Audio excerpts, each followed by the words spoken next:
Fala pessoal, tudo bem com vocês? Pessoal, no vídeo de hoje a gente vai falar um pouquinho sobre o período de exploração do ouro no Brasil, né?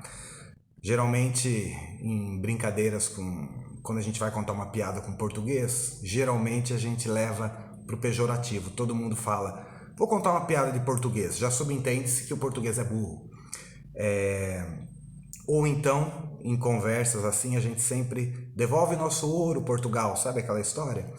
Então a gente precisa entender a história sobre o ponto de vista, né, daquele momento, só que com a visão atual. Se a gente não utilizar esses dois métodos, a gente vai fazer o que muitos livros de histórias fazem aí, né? Só copiar e colar já uma opinião, né, retrógrada de outros períodos.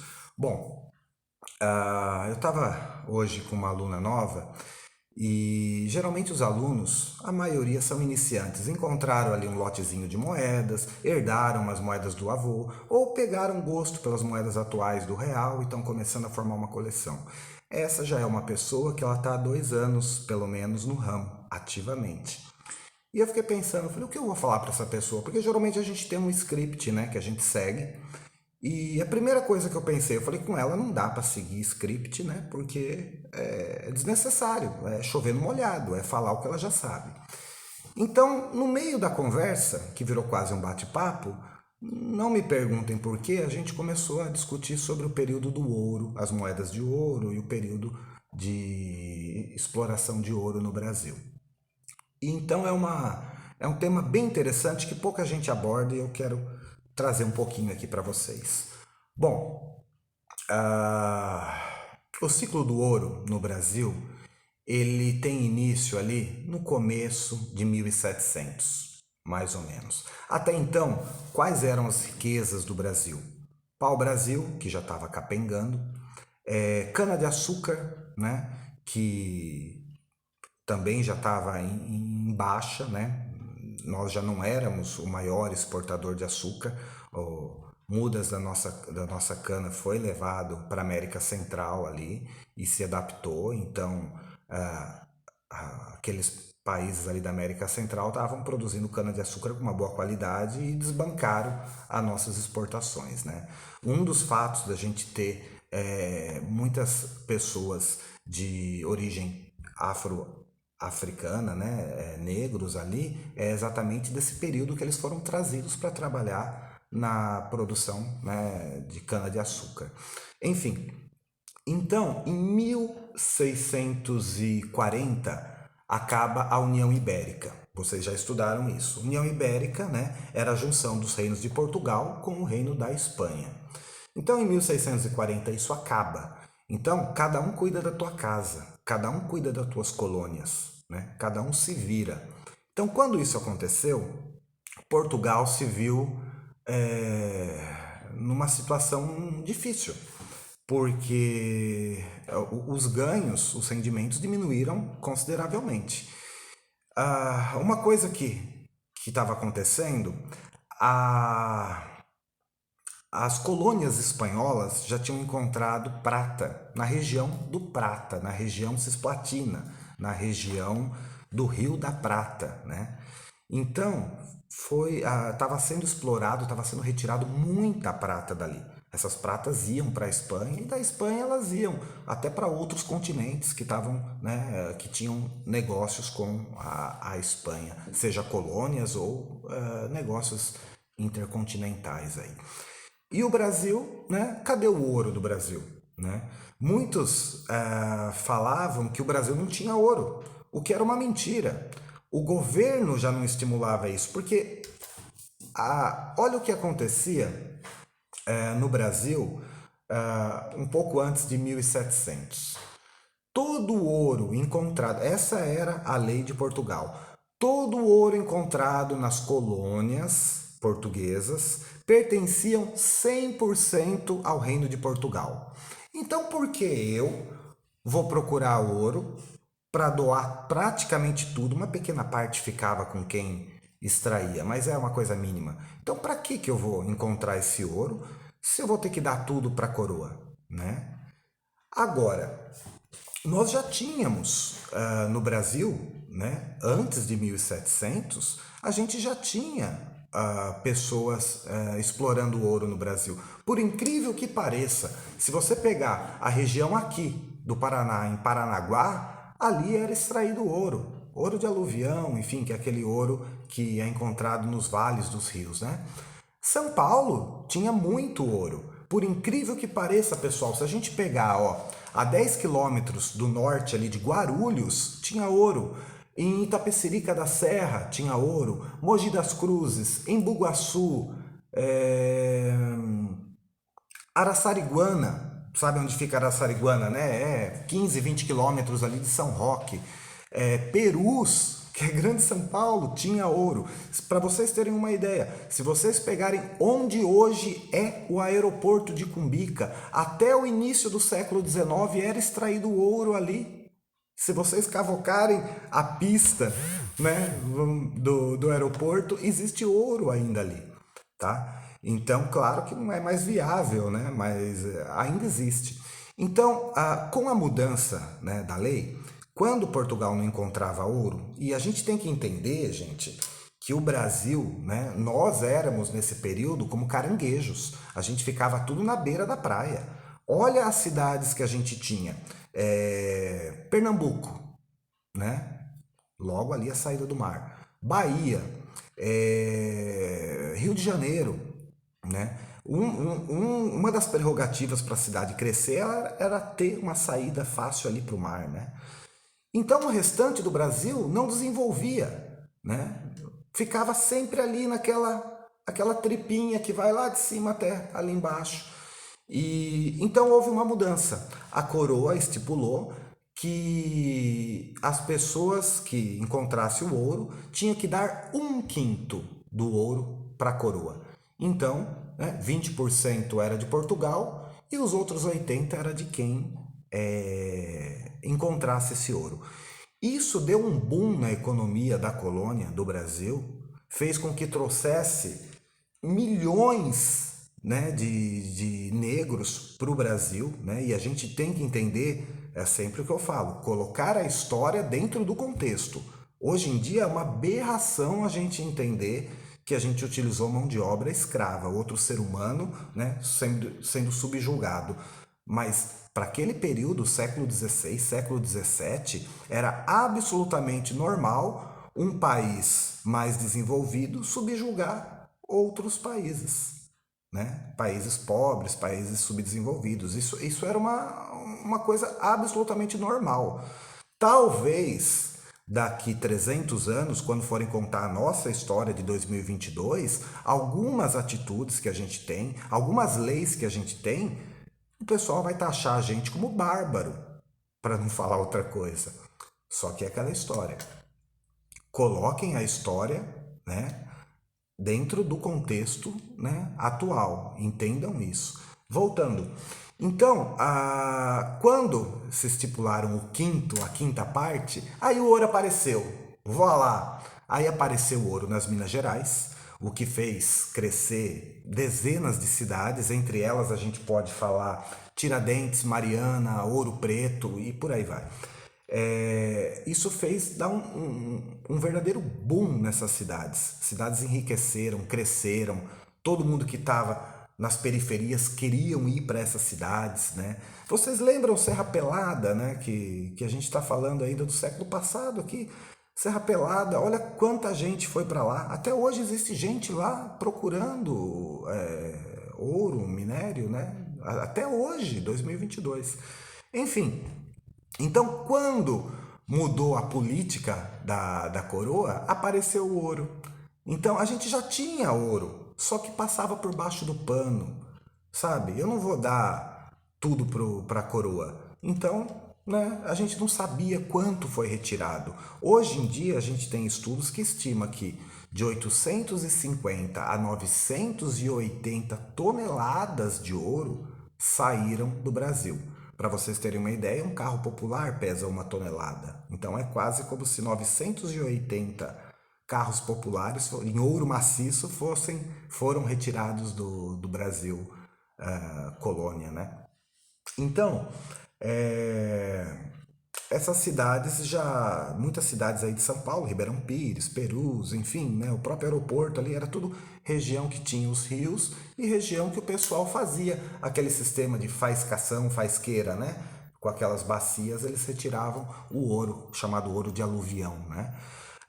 Quando começou mesmo, foi encontrado o ouro nas Minas Gerais, que aí era um processo um pouco mais dificultoso para se retirar, mas também se retirava numa quantidade muito grande. Então, o que acontecia com esse ouro? Primeiro de tudo, esse ouro virava barras, né? Ou virava moedas, né? Uma parte ficava aqui na colônia, a outra parte ia para o reino de Portugal. Mas esse ouro saía, esse quinto, né? E não vamos ficar só com o quinto, tá, gente? A lei era clara, um quinto pertencia à coroa. Mas existiam outras leis. Por exemplo, anualmente, cada local que conseguisse extrair uma quantidade X, né, uma quantidade superior ali estipulada, eles tinham que separar 1,5 toneladas para a colônia, para a coroa. Então, por mais que já tinha o quinto, eles também tinham que separar 1,5 toneladas. Fora outras pequenas leis também que tinham ali, né, que a coroa fazia de tudo para que esse ouro ficasse retido, né, quanto mais pudesse para eles. E isso foi muito legal porque fez com que essas o Brasil, como eu falei, o que contava era ali, era Pernambuco, era Bahia, era Rio de Janeiro. Quando foi encontrado esse ouro, daí se deu a mudança da capital, né, de Pernambuco para o Rio de Janeiro, até para poder fiscalizar melhor essa quantidade de ouro. Porque pensem, porque se o ouro está na região sudeste e sul, por que eu vou ficar com toda a administração da colônia lá em cima, no Nordeste? Não faz sentido. Né? Então eles mudaram aqui para o Rio de Janeiro para poder estar mais próximo, né? E controlar melhor todo esse ouro encontrado. Então o Portugal estava faceiro, né? Assim como as colônias espanholas já tinham encontrado a prata, agora o Brasil encontrou o ouro. Então era a hora de ganhar dinheiro. Muito desse ouro foi utilizado para a economia de Portugal, para recuperar, porque teve o terremoto de Lisboa, né? 1600 e qualquer coisa, né? Eu não lembro o ano exato. Teve aquele terremoto que destruiu 80% da cidade, então o ouro do Brasil foi o que alimentou e fomentou a reconstrução da cidade, né? Principalmente de Lisboa e arredores. Então, como que funcionava esse ouro? E aí é a história, né? O ouro, devolva nosso ouro, Portugal. O ouro saía da colônia brasileira e ia para Portugal. Aquele quinto, mais um pouquinho aqui, um pouquinho ali. Então, muito era pago porque Portugal não produzia quase nada de produtos industrializados. De onde vinham os produtos industrializados no século XVI, XVII até XVIII? Vinha tudo da Inglaterra.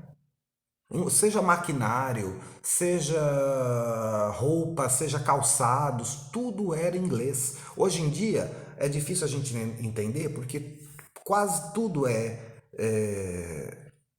tudo quase gira em torno de Estados Unidos e atualmente China, né? Naquele período, quase tudo girava em torno da Inglaterra. E Portugal e Inglaterra sempre tiveram estreitos laços comerciais. Então Portugal não produzia um catso. O que ele fazia? Ele comprava tudo pronto da Inglaterra. Então, para onde foi o nosso ouro? De Portugal, do Brasil foi para o Portugal, de Portugal ia para a Inglaterra. E para que a Inglaterra precisava desse ouro? Para continuar colonizando um monte de locais aí em vários continentes e principalmente a Inglaterra era o país que tinha os bancos. Os bancos é que financiavam as grandes obras, né? Então, vamos falar da Estrada de Ferro, né? A Brazilian Railway, era isso, se eu não me engano? Percival Farquhar, lembra aquele... Então, tudo isso era feito a partir de empréstimos de bancos ingleses. E o banco precisava de lastro, né? Ele emprestava, mas ele tinha como dar uma fiança, olha, vamos te emprestar porque temos com o quê? Então, o ouro vindo do Brasil, que foi para Portugal, ele ia para a Inglaterra.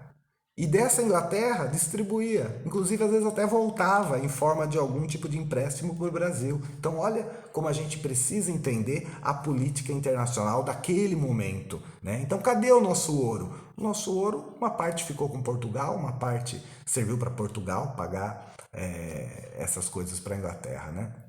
Então, quando foi encontrado o ouro nas Minas Gerais, e não só nas Minas Gerais, tá? Foi encontrado também em Mato Grosso, Goiás, são os locais principais ali. Então aconteceu um boom de pessoas ali para explorar. Foi o momento que o Brasil mais recebeu também mão de obra escrava, porque precisava de mão de obra. Entenda-se o escravo como uma máquina, como uma mão de obra.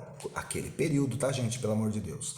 Então foi o período do boom, que a gente recebeu um monte de escravos para poder trabalhar ali nesse garimpo do ouro, né? A gente tinha esse ouro de aluvião, que era esse ouro mais pego na beirada dos rios, nos vales, e já as jazidas ali no caso de ouro, né? Então, a gente tem que entender também que a gente estudou tudo isso, vários conflitos, sem entender que o fundo disso era o ouro. Se você pegar a Guerra dos Emboabas, a base do conflito era o ouro. Se você pegar a Inconfidência Mineira, Tiradentes ali, a base era o problema do quinto do ouro. Se você pegar a revolta que teve em Vila Rica, uma das cidades que mais enriqueceram com a extração do ouro, né? Tanto que a gente tinha uma casa de fundição em Vila Rica, quer dizer, a gente chegamos a ter mais de 60 casas de fundição espalhadas por vários locais, né? Era difícil a gente centralizar, não tinha como centralizar isso. Então, um local que gerava muito ouro, ele estabelecia uma casa de fundição ali. Muitas dessas casas depois acabaram virando quase que uma casa da moeda, né? Para poder produzir. Aí a gente tem Casa da Moeda de Cuiabá, São Paulo ali, em frente onde morava a Marquesa de Santos, no Parque do Colégio. Temos a Casa de Pernambuco, Sabará e por aí vai. Fora isso também, a própria Conjuração Baiana aconteceu também por conta. Então, a maioria das revoltas, o fundo era a insatisfação do povo com a quantidade que a coroa portuguesa ficava, né? Então, ia embora a nossa riqueza e a gente ficava aqui, né? Com pouco desenvolvimento, vamos dizer assim. Então, isso que eu queria passar para vocês, né? Tivemos cidades que cresceram, né? Mariana, Tiradentes, Ouro Preto, são cidades que, além da cidade, tudo que estava ali no perímetro, todo mundo foi para lá, né? Então viraram grandes cidades, tudo por conta do ouro. Então, essa é a resposta. Aonde está o nosso ouro, né? O nosso ouro está quase que no mundo inteiro. Então a gente não pode julgar. Mas então se a gente tivesse sido colonizado pelos holandeses ou mesmo pelos franceses, daquele período ali da França equinocial, não ia mudar em nada. Todos eles iam levar as riquezas embora porque era comum, né? Como ainda é, né? Se a gente pegar politicamente falando, né? Um país rico acaba subjugando os mais pobres, né? É a história. O Brasil até hoje, se você pegar o PIB do Brasil, a quantidade de exportação em volume, em valores, o que a gente exporta? Minério de ferro, café, açúcar, trigo, soja, né? Trigo nem tanto, soja, milho, né? A gente é o quarto país a alimentar o mundo, né? Não diretamente, a maioria desses grãos aí não é nem para alimentação humana, é para alimentação animal, né? Mas que por tabela a gente se alimenta deles. Então é interessante a gente entender a história por esse ponto de vista, não se deixar levar só pelo que está escrito naquele livro que é de 1970, que foi escrito baseado num negócio de 1930 ou antes, é conseguir entender a história, né? E a história é como a numismática. A numismática ela é viva, ela se recicla, ela se cria novamente. Então, é entender a história sobre aquele ponto de vista daquele momento, mas trazendo para a atualidade. Então, gente, é isso que eu queria trazer para vocês. Eu espero que vocês tenham gostado do bate-papo. A gente ainda tem muitas moedas de ouro lindas do Brasil. Algumas foram derretidas, infelizmente, mas a gente tem grandes museus mundo afora, Europa, que tem algumas peças brasileiras lindas, né? Peça da coroação mesmo, vocês acham que está tudo aqui no Brasil? Não tá. E outras peças também escassas, né? Então, foi um período que bem conturbado, serviu para fazer com que o país crescesse. Talvez se a gente não tivesse encontrado nenhum tipo de minério, ouro, alguma coisa aqui, a gente ia ter um atraso de mais 200 a 300 anos para chegar onde a gente está hoje. Então é importante a gente conhecer a história, assim como é importante a gente conhecer a numismática, saber que tudo que a gente está falando aqui tem a ver diretamente com a nossa história e com a nossa numismática. Espero que vocês tenham gostado. Até a próxima. Se puderem, deixa um like, clica aí para acessar e ativar o sininho. Dá um like, dá um dislike, curte o canal, que isso estimula a gente a criar mais conteúdo. Até a próxima.